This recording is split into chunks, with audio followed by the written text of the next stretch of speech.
Ok, velkommen til Ankerskogen. Vi har jo vært så heldige å få besøk av 2 ganger verdensmester Ricky Wysocki og verdens beste lefty, Devan Owens. Begge fra USA. Vi er veldig stoka, Guri Disco, som har fått dem over. Og vi håper dere er stoka, dere også. Vi skal kjøre en liten klinikk først, etterfulgt av Luck of the Draw doubles. Hvis dere ikke har meldt dere på, så gjør det hos Robin i teltet. Konseptet er veldig enkelt. Vi går minimum 9 hull, og vi trekker ut en som får spilt med enten Devan eller Ricky. Og hvis man vinner hullet med en av dem, så får man en liten premie. Så da kan man bare Ricky ta over og kjøre klinikk. Okay, cool. All right, guys. Well, I just wanted to first of all say thank you. I don't know what he said, but but I just wanted to thank the sponsors that allowed us to happen. Like he said, Juli, Latitude also helped me get here, and so we can share some knowledge with you guys today. So just want to thank them for giving us the opportunity to share our knowledge with you guys and be here for the clinic. So I think we're going to go ahead and go for about 10-15 minutes, and then leave the little last 5 or 10 minutes for some questions, and then we'll go ahead and start the round. But I think that we're going to start with putting. We got Devan here. He's got a similar style to me, but for me, what I like to talk about is I like to tell people certain mechanics that you can use for your own putting style, because everyone, as you guys know, everyone's got their own style, and there's multiple different ways to putt, but there's also similar ways to go about achieving different putting styles, and I'm going to go ahead and talk to you about those ways today, and Devan's going to chime in whenever he feels necessary. And if you guys have any questions at any time, you can ask them. I know you guys are shy naturally, but feel free to ask any questions you want, because other people may be too shy to ask them, and you may answer other people's questions as well. So we'll go ahead and get started. I'm going to just start pretty basic and work my way up from that, because as you guys know, you've got to build a solid foundation, and before you can start practicing the more complex stuff. If you don't know the basics, it's harder to learn the more complex stuff and anything you do, really. But so the first thing I'm going to talk about is just the general, just lining yourself up stance-wise, and why it's so important. As you guys know, there's so many different ways to putt. Straddle putt, or stagger stance putt. But the number one concept about it is just squaring up your shoulders. I'm not going to talk about too much about it because I think it's pretty basic, but making sure you don't turn your shoulders away from the target, because that incorporates so many different variables that don't need to be involved in a putt. So pretty basic, so many different ways to stand, but just make sure your shoulders are always square. That way all your body weight and momentum is working towards the target as opposed to away from it. So pretty easy concept, but as I go further into the clinic, everything's going to build off of that as far as momentum, weight shift, and an arm movement and body movement. And so that's why the first thing is super important. You got anything to add, Devan? Not really. I mean, he's the best putter in the world, so I'll listen. All right. Well, so the second thing is going to be a weight transfer. So as you guys know, there's multiple different ways. I like to break it down into 2. There's the lower body weight transfer, but then there's also the upper body weight transfer. And Devan's actually helped me kind of translate the information that I've been doing with my putt, so that I can actually share it with you guys. Because I'm not really used to not be good at explaining it, but he's kind of talked to me about it and been like, telling me I do certain things that I never really knew.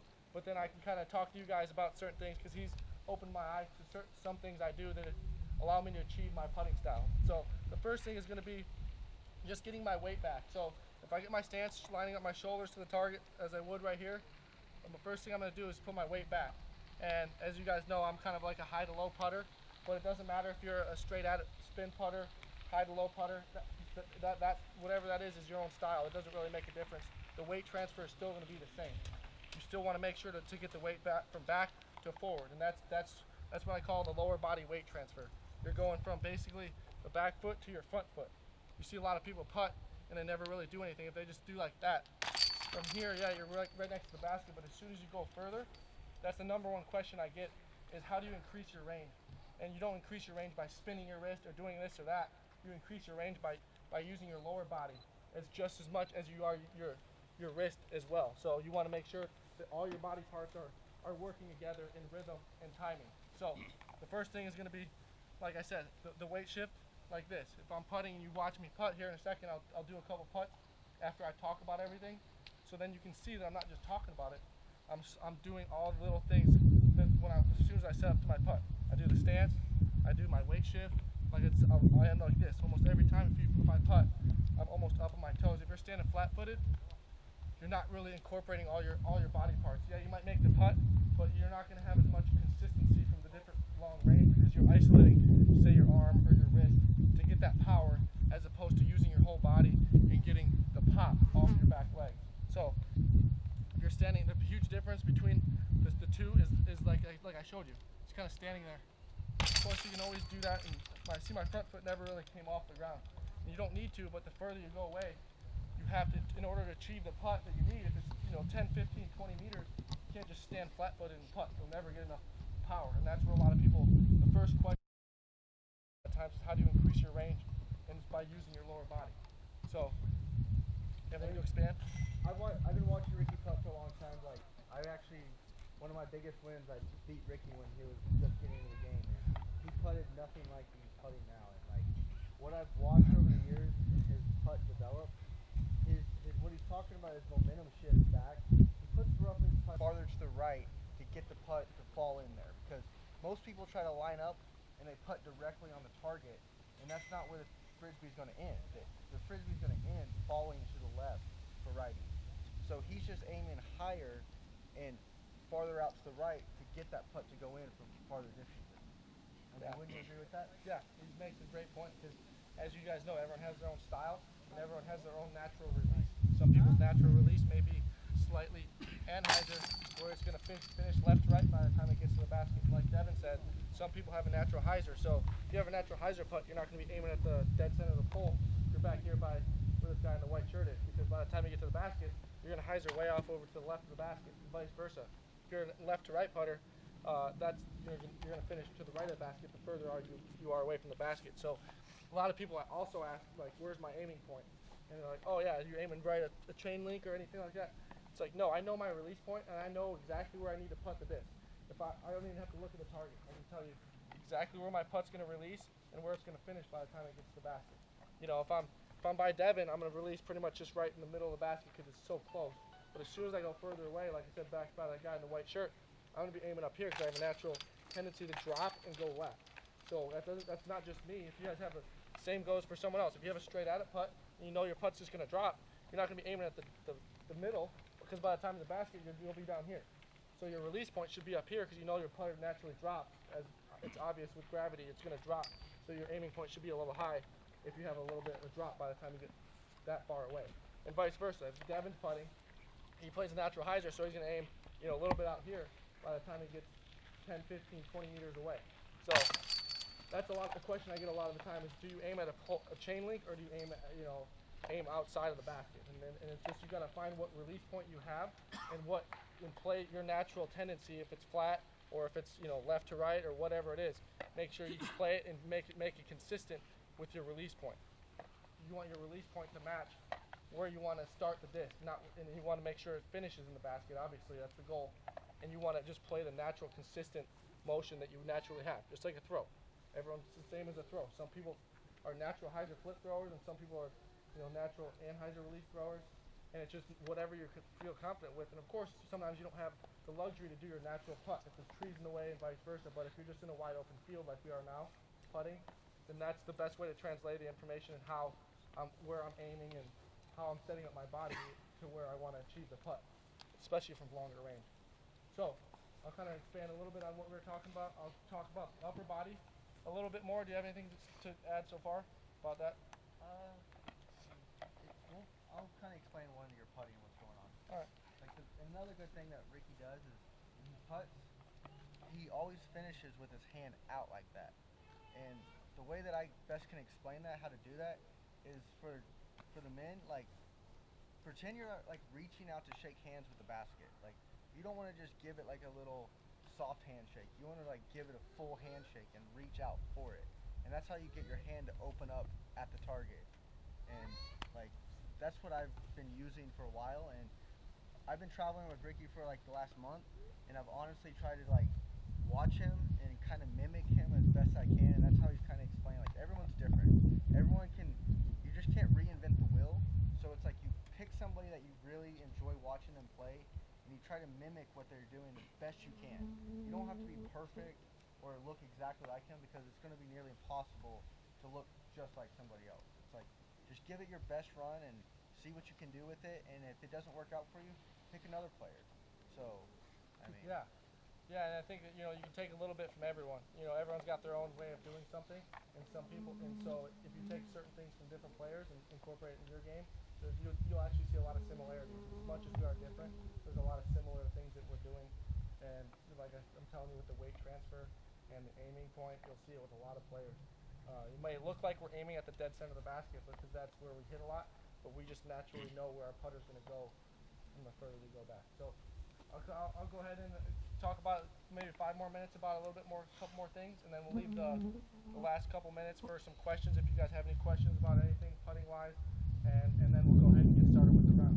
So I'm going to kind of expand on the lower body part, and like Devin was talking about ending on my toes and that being the follow through, and then I'll kind of demonstrate a couple putts, and you can see what I'm doing with my putt, and then how I end with how I get to that point of standing on my toes. So I'll kind of come back here, set this putt down, obviously. So naturally, what I like to do is I like to almost keep a straight leg. And if your leg isn't really straight, then you know that your weight's not all the way back as like it should be. Like Devin said, it's about 80-20 on the back foot versus the front foot. If you're 80% the front foot, 20% the back foot, there's no weight shift to really get that pop off your hand. And that's what you want. You want to get a smooth pop. And you can't really get a smooth pop if you're just kind of floating the disc like that. Whereas if you do this, that was the way of kind of lazy people do it. Like I see a lot of people just stand there and putt, and then versus this one. You see the difference between how it came out, the first one and the second one. The first one came out, or the second one came out with a lot more power. The only thing I did differently was that. The first one I just kind of did this, and you'll see me do that sometimes if I'm like right here and I don't really want to get that much power. I just kind of stand there and toss it in.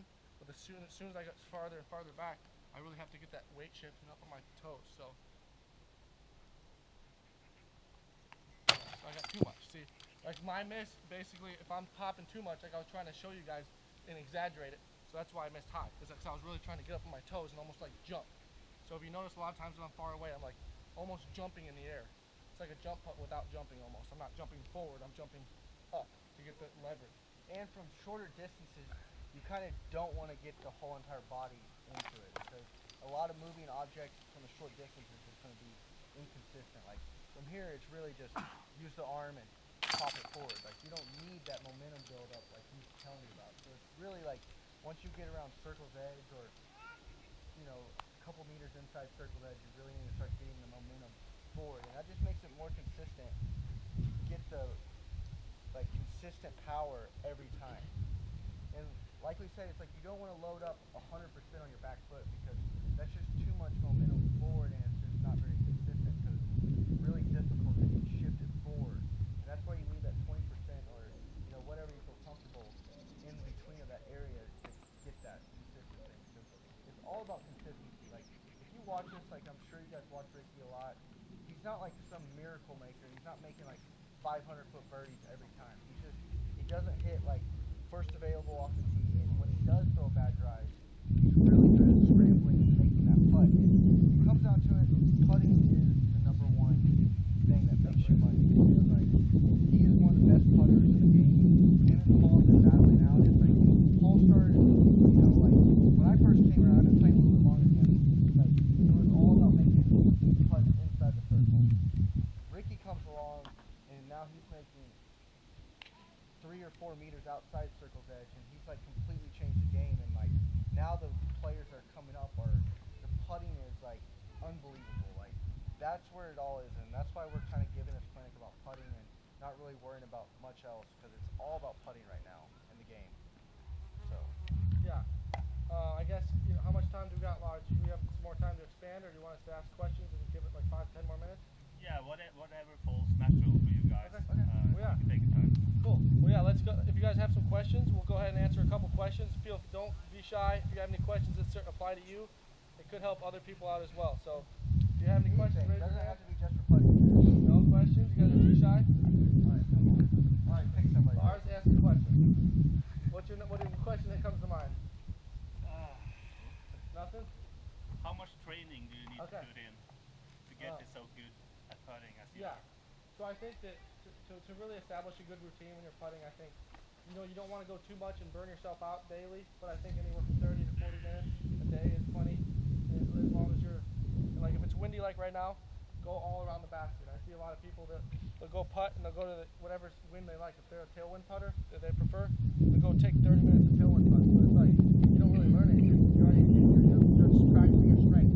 Go to the headwind side, which is me. The hardest putt is the headwind.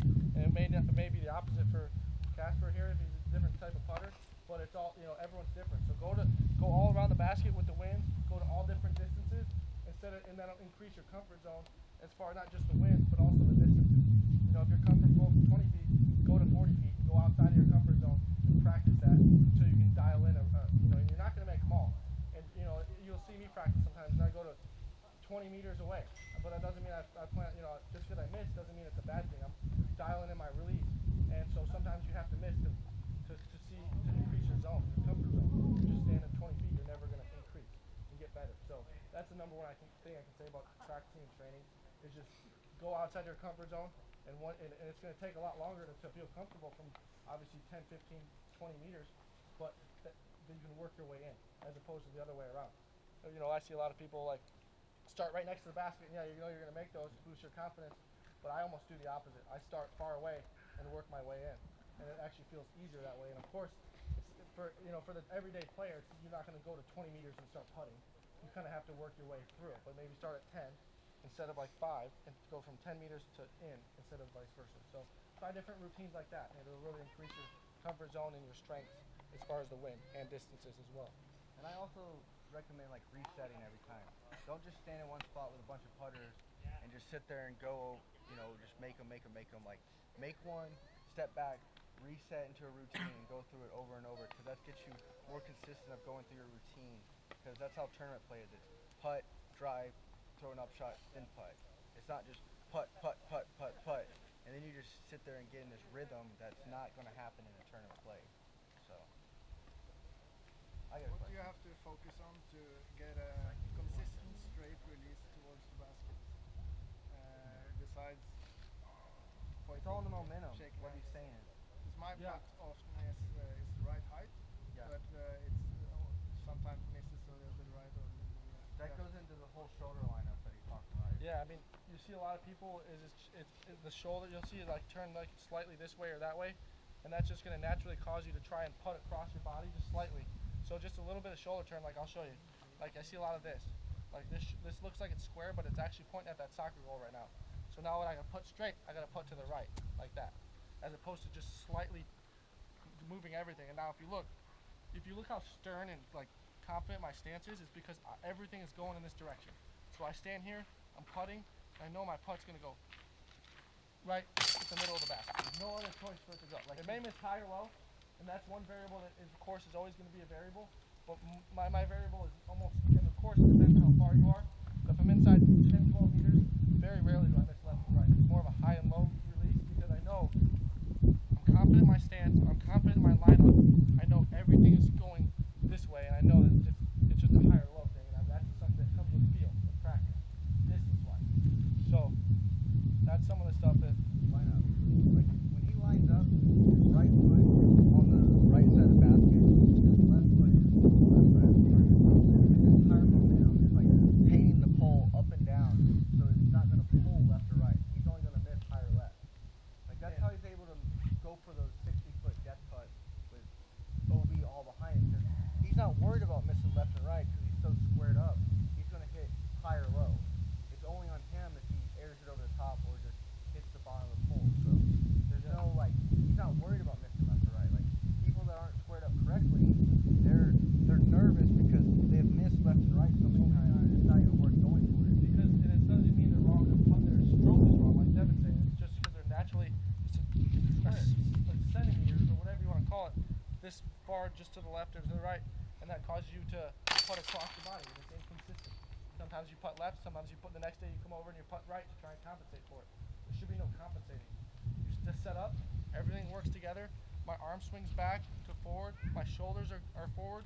There's no other choice. And of course, it's all the wrist is another thing. It's another variable to add to it. but it's more of like my wrist, I load it before I putt. I get my angle like this, and I kind of never move it. You never want to move your wrist. You see a lot of people doing like this and all this weird stuff when they're putting. That's so many more variables that shouldn't be there. Hold your wrist in place. Your pop forward is more like a pop for me. It's like not like a spin like that. There's a difference between a pop and a spin like that. So, and everyone's putting sounds different, but I'm more of just hold my wrist in place, pop, just pop a little bit. I got a question for you, Ricky. What makes you switch from a push putt, your normal putt, to your spin putt? Yeah, I think that there's, like you said, there's different uses for different putts, and I have, it's good to know both. And you always gotta have the putt you can lean on for everyday situations, but then there's also putts you gotta lean on when it's windy. Like this week, I had to use a straight out kind of line drive putt for my putt. Going down ball, it comes kind of low, and the wind messes with it really easy. And it's harder to control the wind. So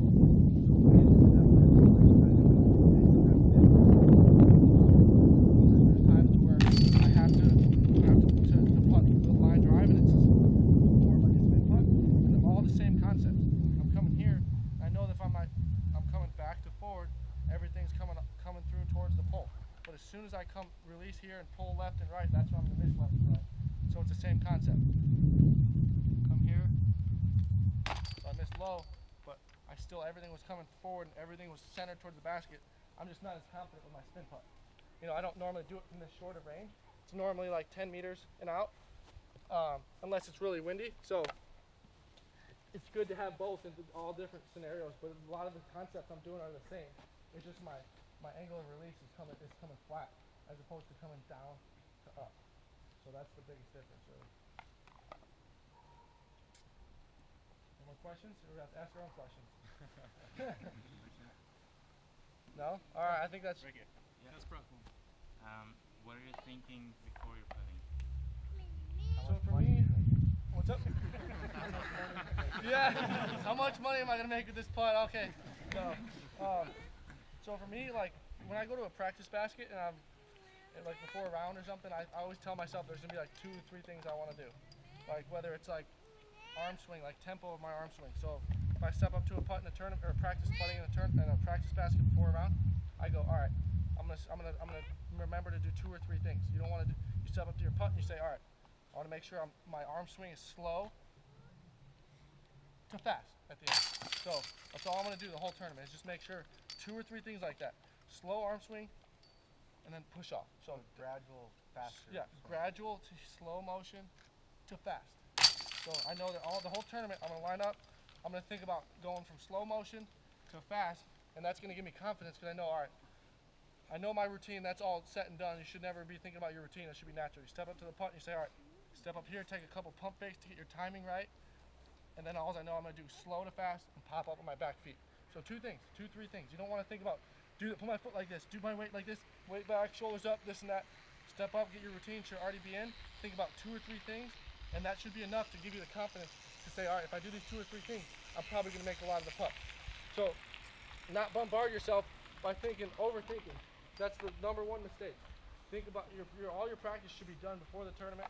Tell yourself 2 or 3 things that are most important to your putt that you feel, and do those. Just that's all you think about. All right, do this, do that, and should achieve a good putt. So that's the most important thing I can tell you is not to overload yourself. Get 2 or 3 important things, and just think about that the whole time. And if you do that, you'll probably make a lot of putts.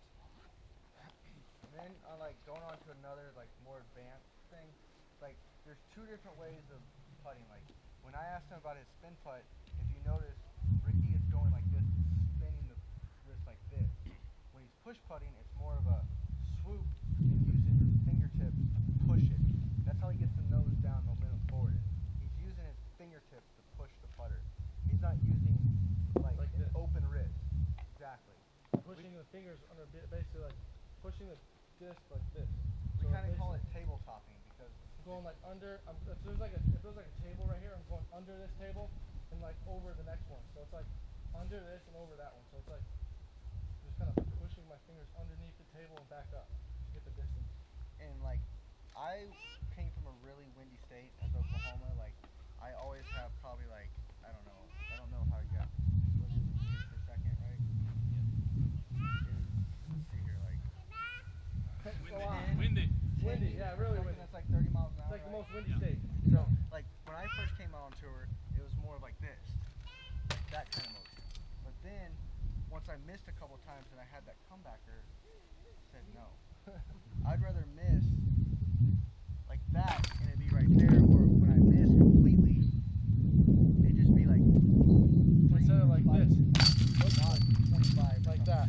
Like that, you do that enough times, it's so stressful. By the end of your round, you're just like, wow. And you just cannot keep on making those over and over and over because that's not how we work. Like, we kind of like establish all putts as the same. Like, if it doesn't matter, I mean, if it's like in that stressful range, it can be a 10-meter putt to 45-meter putt or whatever. Like, it's all about, not 45 meters, like 45 feet. So, what is that, like 15 meters? So that's like how we try to keep it. We try to keep our misses close to the basket so we don't have to worry about it. Because, like, this far away, we're not really worried about this. Like, we're okay with missing and being this far away. So it's all about like your comfort level, and that's where the routine and just being comfortable and confident on every stroke really will help you better your game. Yeah, I mean, just think. The thing about it is just even thinking about missing is a variable you want to eliminate. So like, even of course I know even being a good putter, you're never gonna make them all. We all know that. But your confidence, of course, I'm always gonna think I'm gonna make it all. But in the grand scheme, you're not going to. And you need to develop a style that you can still go for it and not even think about whether you're gonna miss or not, because it shouldn't matter. If you miss, you should like Missing two putts in a row is very unlikely for us. Right. And it's like, yeah, if you have two different putting styles and you're going 8 meters, 7 meters past the basket every time, and you have 4 or 5 comeback putts, you're gonna maybe miss one, and that adds up in a round. That's at our level. So That's too fast. But when it's windy, you kind of sometimes you don't really you can't If it's calm, you can have you can be a little bit more floaty and a little bit more have more speed. So you gotta get to the sometimes you have to sacrifice to know that you're gonna have a 7-meter putt if you come back and miss it. So I think is that about it? Let's start the roundup or what? Yeah. There's no more questions, I think. come on. No? Come on. Somebody got a driving question. This guy throws sidearms. Come on. Sidearm question? We'll start the round. I think they're too shy. Yeah. That's all right. Thanks, guys, for listening. Yeah. Hopefully you guys learned something.